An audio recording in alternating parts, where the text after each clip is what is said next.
सिर्फ डीडी किसान पर।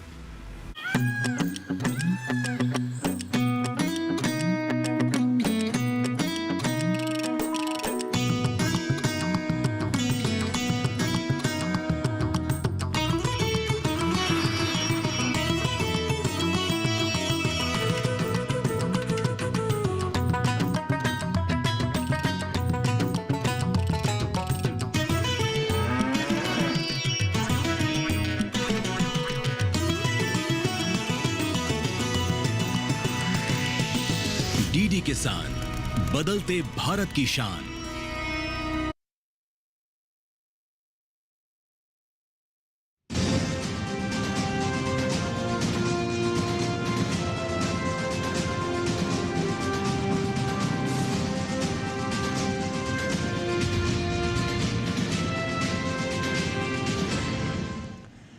नमस्कार, किसान समाचार में आप सभी दर्शकों का स्वागत है। मैं हूं साइमा खान। सबसे पहले नजर हेडलाइंस पर।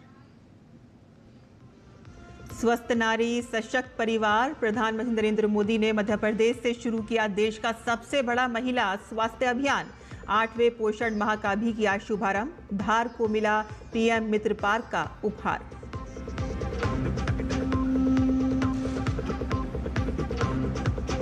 आम आदमी को महंगाई से मिली बड़ी राहत। जीएसटी काउंसिल ने 22 सितंबर से नई कीमतें लागू करने का किया ऐलान। दूध सहित तमाम खाद्य उत्पादों की कीमतों में होगी कटौती। जीएसटी में हालिया संशोधन से किसानों को मिली बड़ी राहत। जीएसटी दरों में सुधार से देश भर के किसानों में खुशी की लहर।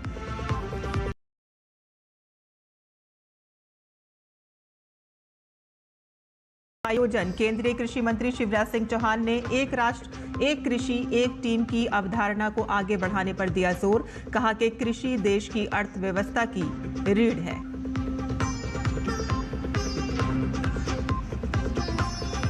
केंद्र सरकार और कृषि विभाग की रबी सीजन 2025-26 की तैयारी शुरू। किसानों को सही समय पर बीज और खाद उपलब्ध कराने पर दिया गया जोर। किसानों को कृषि विज्ञान केंद्रों से हो रहा है लाभ। हिमाचल प्रदेश के ऊपरी शिमला में बादल फटने की घटनाओं के बाद संपर्क मार्गों की स्थिति बेहद खराब। संपर्क मार्ग ध्वस्त होने के कारण सेब मंडी तक पहुंचाना बागवानों के लिए बड़ी चुनौती। और अब समाचार विस्तार से। प्रधानमंत्री मध्य प्रदेश के धार जिले से राष्ट्रीय स्तर पर महिलाओं बच्चों के लिए एक स्वास्थ्य अभियान की शुरुआत की। स्वस्थ नारी सशक्त परिवार अभियान के तहत देश भर में 1 लाख से ज्यादा हेल्थ कैंप लगाए जाएंगे। कैंप 17 सितंबर से 2 अक्टूबर तक देश भर के आयुष्मान आरोग्य मंदिरों, सामुदायिक स्वास्थ्य केंद्रों, जिला अस्पतालों और अन्य सरकारी स्वास्थ्य सुविधाओं में आयोजित किए जाएंगे। तो वहीं प्रधानमंत्री ने 8वें राष्ट्रीय पोषण माह की भी शुरुआत की। पोषण माह 17 सितंबर से 16 अक्टूबर तक चलेगा।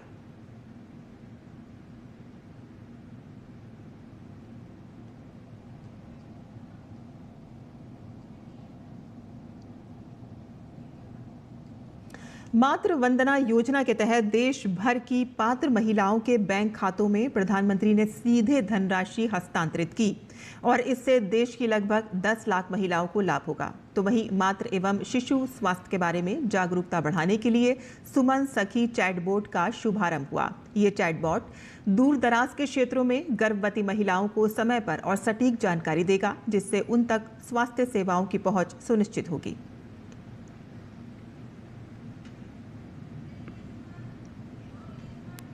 दो 2017 में प्रधानमंत्री मातृ वंदना योजना शुरू की थी।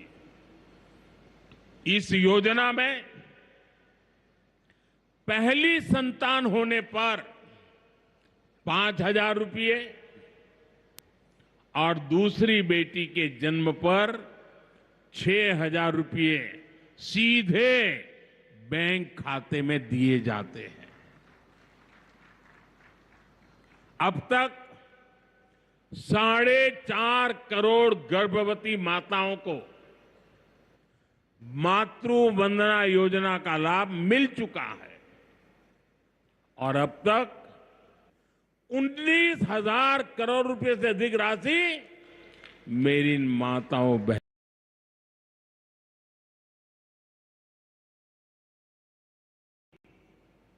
एक ही क्लिक से 15 लाख से ज्यादा गर्भवती माताओं को मदद भेज दी गई है। 450 करोड़ से ज्यादा रुपये आज इसी धार की धरती से उनके खाते में जमा हो गए। प्रधानमंत्री ने सिकल सेल अनीमिया को खत्म करने की दिशा में सामूहिक लड़ाई को आगे बढ़ाते हुए राज्य के लिए 1 करोड़वां सिकल सेल स्क्रीनिंग और परामर्श कार्ड वितरित किया।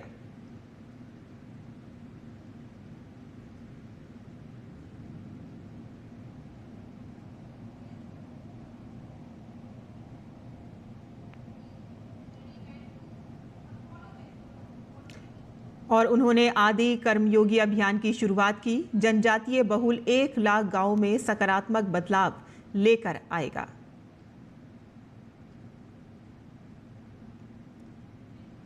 प्रधानमंत्री ने एक बगिया मां के नाम का शुभारंभ किया।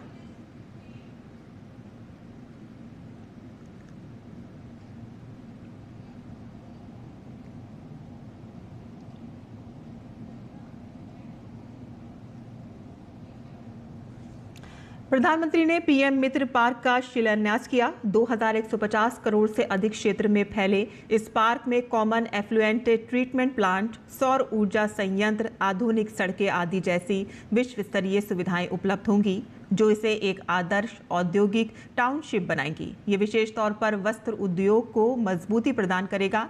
पार्क की वजह से 3 लाख रोजगार के अवसर बनेंगे।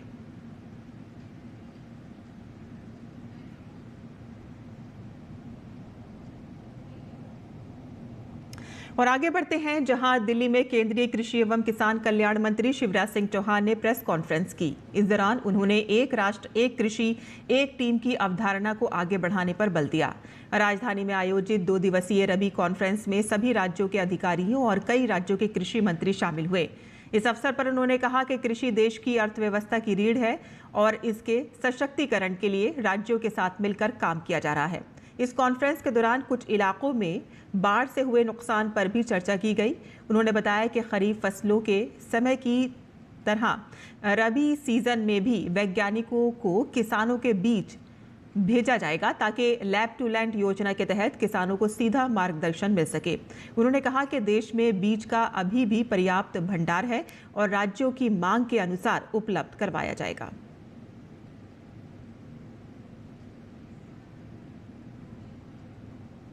कुछ इलाके ऐसे हैं जहाँ बाढ़ के कारण भारी नुकसान हुआ है।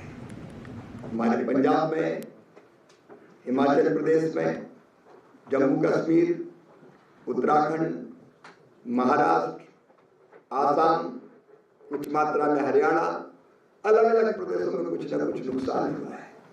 तो कृषि विभाग इन राज्यों में बेहतर प्रयत्न क्या कर सकता है, वहाँ बीजों की व्यवस्था,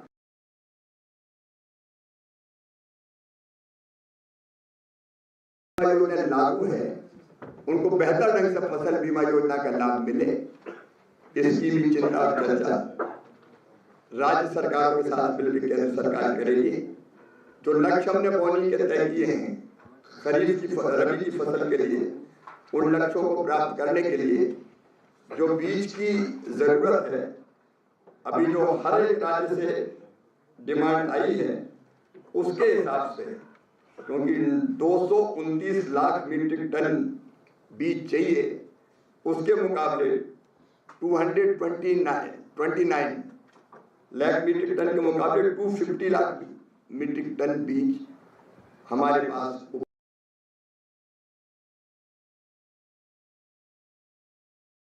किया जाएगा। केंद्र सरकार और कृषि विभाग रबी सीजन 2025-26 की तैयारी कर रहे हैं और इसमें किसानों को सही समय पर बीज और खाद उपलब्ध कराने पर जोर दिया जा रहा है। गाजियाबाद के किसान इस रबी सीजन में किन फसलों की बुआई करने वाले हैं, ये जानने के लिए हमारे सहयोगी शमीम अख्तर ने कुछ किसानों से बात की। कृषि विज्ञान केंद्र मुरादनगर गाजियाबाद में एक किसान गोष्ठी में किसानों को बताया जा रहा है कि ये जो रबी सीज़न 2025-26 है इसमें उन्हें किन किन फसलों की बुआई करनी चाहिए और कैसी बुआई करनी चाहिए। तो आइए जानते हैं उनसे ही हम इस सीज़न में कौन सी फसल की बुआई करने वाले हैं। गेहूँ और चना उन्हें बोने जा रहे हैं, तो और उसके बाद में भी जुताई वगैरह खरीद फसल चल रही है। अब ज्वार ख़त्म होने वाले जी, उसके बाद में तो 15 दिन बाद शुरू कर देंगे जी। हम तो सरसों गेहूँ इन 2 फसलों को बोते हैं। पहले मिट्टी की जांच भी होती है, एक कार्ड आता है जिसको कहते हैं मृदा स्वास्थ्य कार्ड आता है, तो उसमें मिट्टी की जांच होती है कि इसमें कौन सी फसल उगानी चाहिए। तो इसका फ़ायदा आप लोग उठा रहे हैं मृदा स्वास्थ्य कार्ड? मैंने कराई है, मैंने यही विज्ञान केंद्र से पीछे जांच कराई थी, फिर गेहूँ लगाए उसमें जो उन्होंने बताया वही लगाया, उसमें गेहूँ की फसल बड़ी अच्छी हुई। फैसला कैसे करते हैं आपकी इस मिट्टी में कौन सा फसल लगाना चाहिए? जैसे जो कैडी मिट्टी है उसमें चना वना वगैरह ये चला जा जो है, जो थोड़ी दोमट मिट्टी है उसमें गेहूँ ज़्यादा अच्छा होगा, जो है सरसों ये अच्छी होगी। सरकार ने किसानों की जानकारी के लिए कृषि विज्ञान केंद्र भी जगह जगह बनाए हुए हैं, तो इसका आप लोग फ़ायदा, इससे लाभ उठा रहे हैं आप लोग? देखो जी, हमारा तो फायदा इतना, हमारे तो अब धान की फसल हमारी खड़ी यहाँ से गए ये विज्ञान केंद्र वाले, उसको देख कर उसकी फोटो वगैरह भी ले गए हैं जी। हमें तो कोई भी दिक्कत हो गए तो हम तो फ़ौरन यहाँ आ जाओ विज्ञान केंद्र पर, और इनकी सलाह के हिसाब से हम आगे कार्य हमने रखे हैं। सब जाने को मिल जाए और दवाई भी कम लगानी पड़े इनके हिसाब से जो। और जो दूसरे किसान हैं उनको आप क्या सलाह देना चाहेंगे कि वो लोग किस तरह से इससे लाभ उठा पाएँ? कृषि विज्ञान केंद्र जहाँ पे भी हैं, क्या कहना चाहेंगे आप किसानों से? हाँ, तो किसान भाई सब यहाँ केंद्र में आए, अपनी पता करें, फसल के बारे में बताएं, हम ये फसल बो रहे हैं जी, ये फसल बोने के बाद भी और अपने कितना खाद लगाना, कितना बीज लगाना है जी, कितनी दवाई लगानी है, मतलब कितना फास्फोर लगाना जी, सल्फेट, तो इसके हिसाब से केंद्र से पता करें। और किसान भाई सब यहाँ आए हैं और अपना फसल को तैयारी करके अच्छी तरह से बोएं, पानी वानी सब लगाएं। तो ये थे गाज़ियाबाद के किसान जो हमें बता रहे थे कि इस रबी सीज़न में लोग किन फसलों की बुआई करने वाले हैं, और ये भी बता रहे थे कि जहाँ पे भी कृषि विज्ञान केंद्र हैं वहाँ किसानों को जाना चाहिए और तमाम तरह की जानकारी उनसे उनको लेनी चाहिए।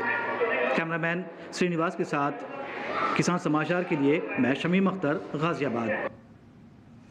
और तमिलनाडु में 1 करोड़ से ज़्यादा किसान हैं। हाल ही में जीएसटी दरों में जो सुधार किया गया है उससे देश भर के किसानों में खुशी की लहर है। लाइफलाइन अस्पताल के संस्थापक डॉक्टर JS राजकुमार ने कहा कि तमिलनाडु का 60% हिस्सा किसी न किसी रूप में कृषि और कृषि उत्पादों से जुड़ा है।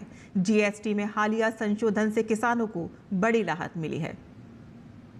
प्रधानमंत्री अभी जीएसटी कर 12% से 5% के लिए कम किया, और ये बहुत ऐतिहासिक कदम है हमारा तमिलनाडु का इतिहास में, क्योंकि 1 करोड़ किसान है तमिलनाडु में, और इस किसान के लिए अगर ट्रैक्टर का कॉस्ट, पेस्टिसाइड का कॉस्ट, ये सब कम करेंगे, इनका कॉस्ट बहुत कम हो जाएगा।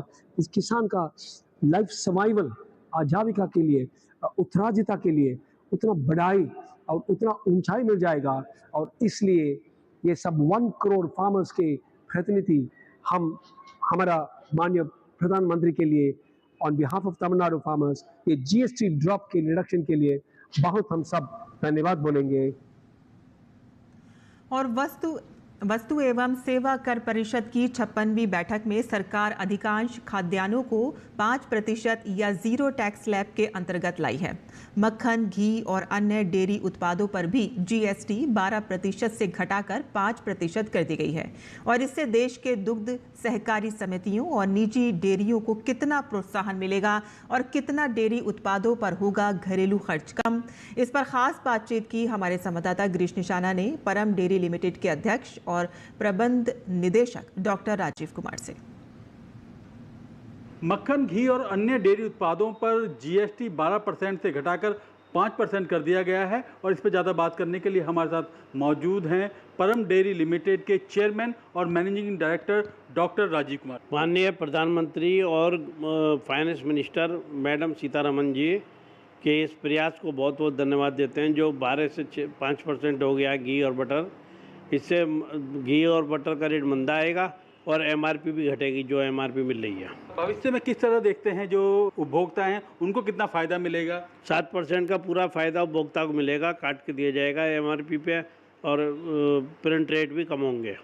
ऑलरेडी सर मार्केट में घी मौजूद हैं और उत्पाद अन्य मौजूद हैं डेयरी से जुड़े, तो उनको किस तरह से दर तय की जाएगी? अब नहीं, 5-7% कम करके, जो 12% का 7% टैक्स का कम करके, और वो एमआरपी पे कम किया जाएगा और बल्क में भी कम किया जाएगा।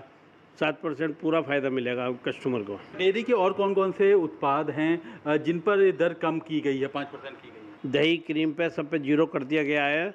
ये बहुत डेयरी उत्पाद को बढ़ाने के लिए, डेयरी प्रोडक्शन को बढ़ाने के लिए बहुत अच्छा रहेगा। तो ये थे राजीव कुमार जी जो बता रहे थे कि किस तरह से जीएसटी की दर हैं वो 12 से घटाकर 5% कर दी गई है, जिसका लाभ न केवल डेयरी से जुड़े लोगों को मिलेगा बल्कि सीधा ग्राहकों को भी इसका फ़ायदा मिल पाएगा। कैमरामैन विश्वबंधु के साथ गिरीश निशाना, डीडी न्यूज, दिल्ली। और केंद्र सरकार ने जीएसटी स्लैब में कटौती से आम लोगों को राहत देने की कोशिश की है। कृषि से जुड़े उत्पादों और उपकरणों पर भी जीएसटी सुधारों में छूट दी गई है, जिसका सीधा फायदा किसानों को होगा। तो साथ ही साथ रोजमर्रा की चीजें भी सस्ती हो रही हैं, और इसे लेकर आम जन की क्या राय है, आप भी सुनिए।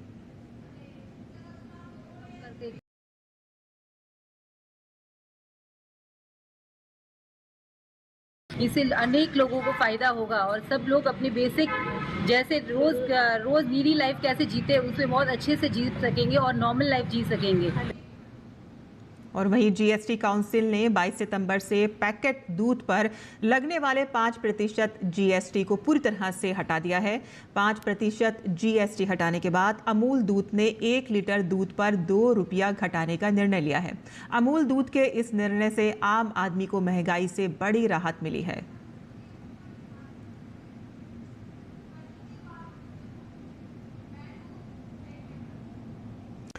वहीं अत्यधिक बरसात और बादल फटने की घटनाओं के बाद ऊपरी शिमला के दूर दराज इलाकों में संपर्क मार्गों की स्थिति बेहद खराब है, और ऐसे में सेब बागवान हताश और परेशान हैं और कई इलाकों में सेब सड़ने के कगार पर हैं। वाहन मार्ग दुरुस्त न होने से सेब पीठ पर ढोकर लाने पड़ रहे हैं। संपर्क मार्ग ध्वस्त होने के कारण सेब मंडी तक पहुंचाना बागवानों के लिए बड़ी चुनौती बना हुआ है।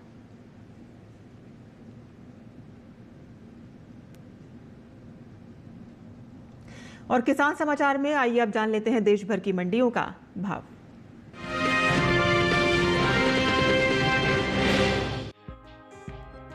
मंडियों में बाजरे की आवक सामान्य बनी हुई है। हाजिर भाव की बात करें तो मंगलवार के दिन राजकोट, बस्सी और ध्रोल मंडी में बाजरे के सौदे मजबूती के साथ हुए। हालांकि मुंबई मंडी में 2 दिनों के दौरान कोई बदलाव नहीं हुआ। एगमार्कनेट के मुताबिक गुजरात की ध्रोल मंडी में 15 सितंबर को बाजरे का भाव था 1965 रुपए। 16 सितंबर को इसके भाव में 85 रुपए की तेजी आई और भाव हो गया 2050 रुपए। इसी तरह राज्य की ही राजकोट मंडी में बाजरे के सौदों में मजबूती के साथ कारोबार हुआ। यहां 15 सितंबर को बाजरे का भाव रहा 2035 रुपए। 16 सितंबर को इसके सौदे 75 रुपए चढ़कर 2110 रुपए पर हुए। हालांकि महाराष्ट्र की मुंबई मंडी में बीते 2 दिनों के दौरान बाजरे के भाव स्थिर रहे और यहां 15 और 16 सितंबर को बाजरा 3500 रुपए पर बिका। राजस्थान की बस्सी मंडी में 15 सितंबर को बाजरे का भाव रहा 2142 रुपए। 16 सितंबर को इसके सौदों में 38 रुपए की तेजी आई और भाव जा पहुंचा 2180 रुपए। वहीं बात उत्तर प्रदेश की मंडियों की करें तो यहां मंगलवार के दिन अलीगंज मंडी में देसी बाजरे का भाव रहा 2102 रुपए। चौबेपुर मंडी में भाव रहा 2240 रुपए। फतेहाबाद मंडी में बाजरा 2300 रुपए पर बिका, जबकि राज्य की ही मथुरा मंडी में बाजरे के सौदे 2100 रुपए पर हुए। वहीं अगर खरीफ सीजन में बाजरे की बुआई की बात करें तो इस साल इसमें मामूली गिरावट देखने को मिली है। कृषि मंत्रालय की ओर से 5 सितंबर को जारी किए गए ताजा आंकड़ों के मुताबिक साल 2024-25 में खरीफ बाजरे की बुआई 67,96,000 हेक्टेयर में हुई थी, जबकि चालू वित्त वर्ष 2025-26 में यह घटकर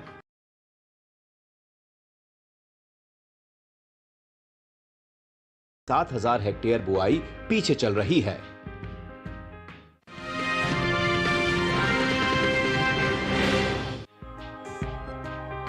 खरीफ सीजन में अरहर की बुआई में इस बार मामूली गिरावट दर्ज की गई है।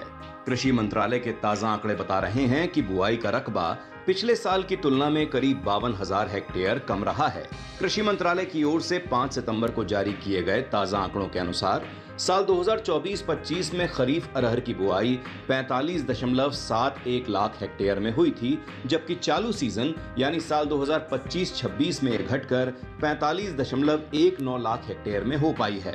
फिलहाल मंडियों में इन दिनों अरहर की आवक सामान्य है। एग्मार्कनेट के अनुसार गुजरात की जम्मूसर मंडी में 15 सितंबर को अरहर का भाव था 6,900 रुपए। 16 सितंबर को इसके भाव 100 रुपए चढ़कर 7,000 रुपए पर हुए। राज्य की ही जेतपुर मंडी में इस दौरान अरहर के सौदों में तेजी के साथ कारोबार हुआ। यहां 15 सितंबर को अरहर का भाव था 5,300।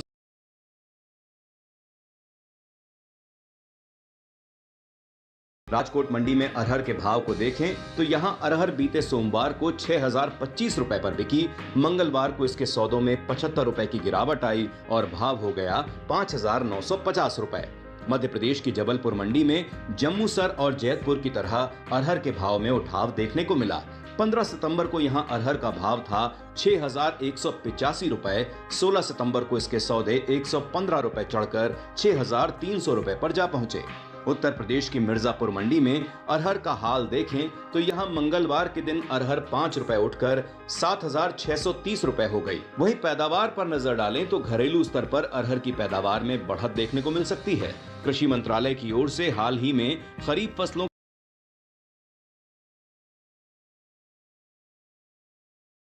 में घरेलू स्तर पर खरीफ अरहर की पैदावार 34,17,000 टन होने का अनुमान जताया गया है। वहीं साल 2024-25 के दौरान कुल खरीफ अरहर की पैदावार 35,61,000 टन अनुमानित है।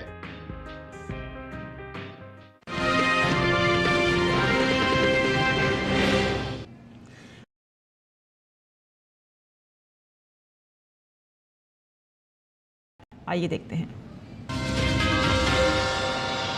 नमस्कार, आप देख रहे हैं डीडी किसान। मैं हूं एआई कृष और आज हम भारत के विभिन्न राज्यों में होने वाली खेती किसानी से संबंधित सलाहों के बारे में पूरी जानकारी देंगे। उत्तरी गुजरात में कपास, मूंगफली और तिल के खेतों में निराई गुड़ाई का काम करें। अरंडी, मक्का और सब्जियों के खेतों में भी निराई का काम करते रहें। मध्य गुजरात के किसान धान के खेतों में 5 से 7 सेंटीमीटर जल स्तर बनाकर रखें। दक्षिणी गुजरात के भारी बारिश वाले इलाके में धान और गन्ने की खड़ी फसलों से बारिश का फालतू पानी बाहर निकालें।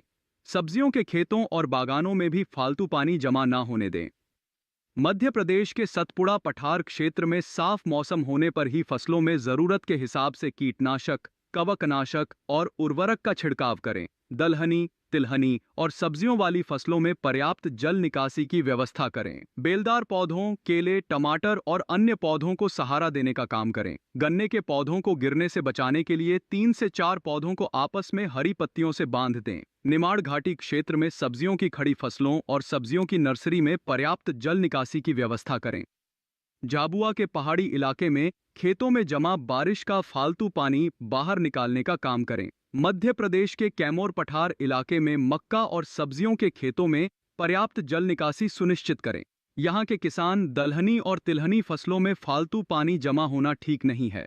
राजस्थान में बाढ़ संभावित पूर्वी मैदानी क्षेत्र में तैयार बाजरे की कटाई करें। संक्रमणकालीन मैदानी क्षेत्र में मूंग, मोठ और उड़द की कटाई करें। अर्धशुष्क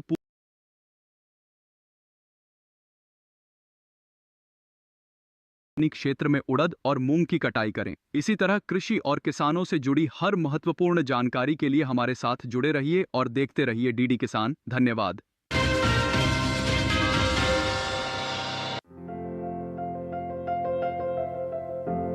शलजम को तो वैसे सभी तरह की मिट्टी में बोया जा सकता है, लेकिन दोमट मिट्टी सबसे उत्तम होती है।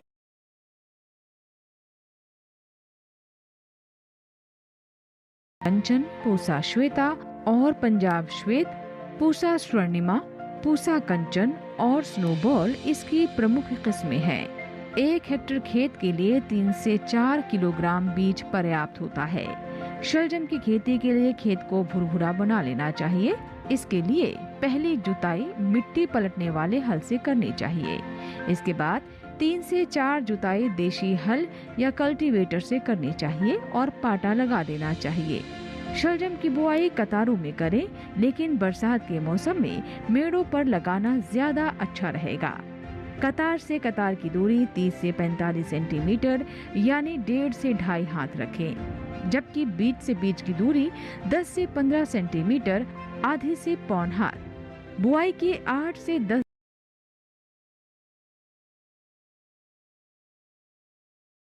साल पर पानी देते रहें। बोने के 25 से 30 दिन बाद मिट्टी चढ़ा दें।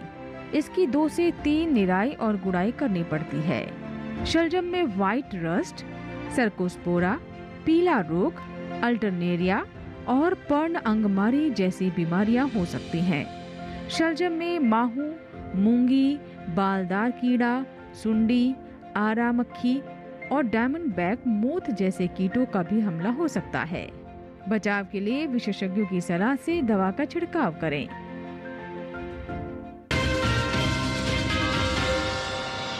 और खेती किसानी के साथ साथ आइए नजर डाल लेते हैं कुछ और महत्वपूर्ण खबरों पर। खास खबर में प्रधानमंत्री नरेंद्र मोदी को देश विदेश से हर क्षेत्र के दिग्गज दे रहे हैं 75वें जन्मदिन की शुभकामना। और किसी ने रेत पर बनाई अनूठी कलाकृति तो कहीं लहराया सबसे विशाल तिरंगा। वाराणसी में की गई विशेष गंगा आरती। प्रधानमंत्री के जन्मदिन पर बीजेपी ने आज से शुरू किया सेवा पखवाड़ा। रक्तदान, स्वच्छता अभियान और चाय बनाने से लेकर पौधरोपण कर रहे हैं बीजेपी के नेता और कार्यकर्ता। मणिपुर में बाढ़ की स्थिति गंभीर। राज्य के सभी स्कूल कॉलेज फिलहाल बंद। हरिद्वार में पहाड़ी से आए मलबे को रेलवे ट्रैक से हटाने का काम जारी। उत्तराखंड में भी 20 सितंबर तक भारी बारिश की चेतावनी। महिला वनडे में आज भारत का दूसरा मुकाबला ऑस्ट्रेलिया के खिलाफ। पिछला हिसाब और सीरीज दोनों बराबर करने उतरेगी हरमनप्रीत की टीम। किसान समाचार में आज के लिए बस इतना ही। अनुमति दें। नमस्कार।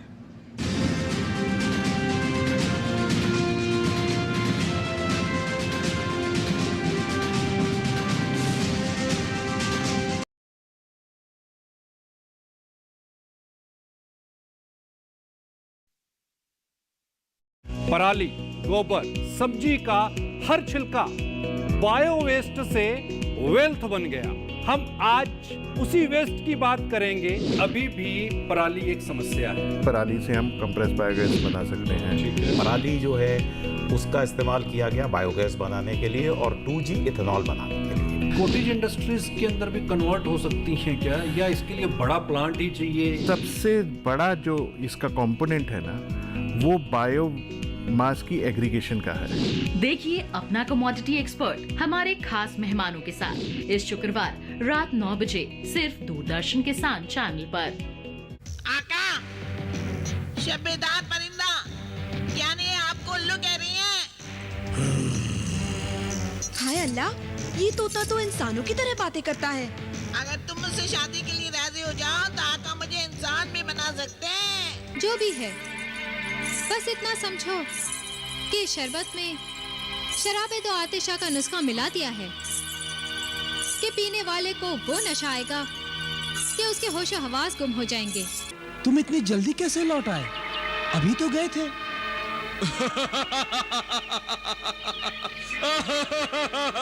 मैं जिन हूँ आका, जिन।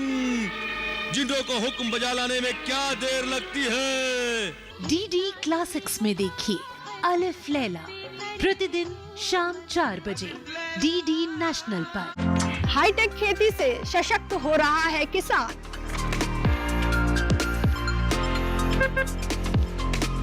टेक्नोलॉजी का हो कृषि में विस्तार, इसके लिए IIT कानपुर दे रहा है एग्री स्टार्टअप्स का पूरा साथ।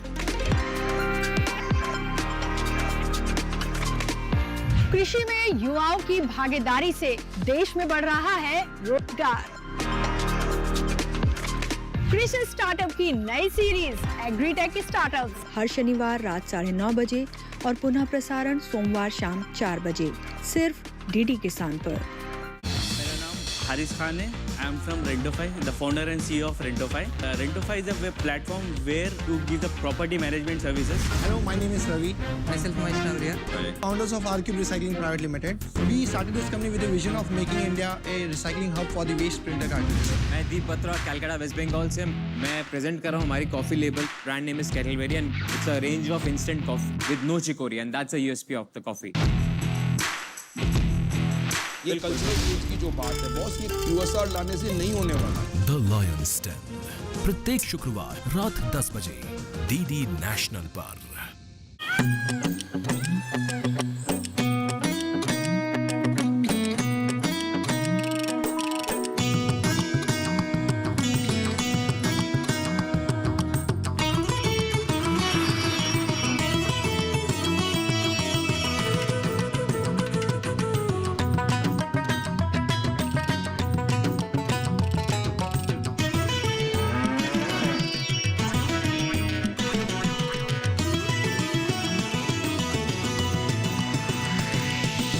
डीडी किसान, बदलते भारत की शान।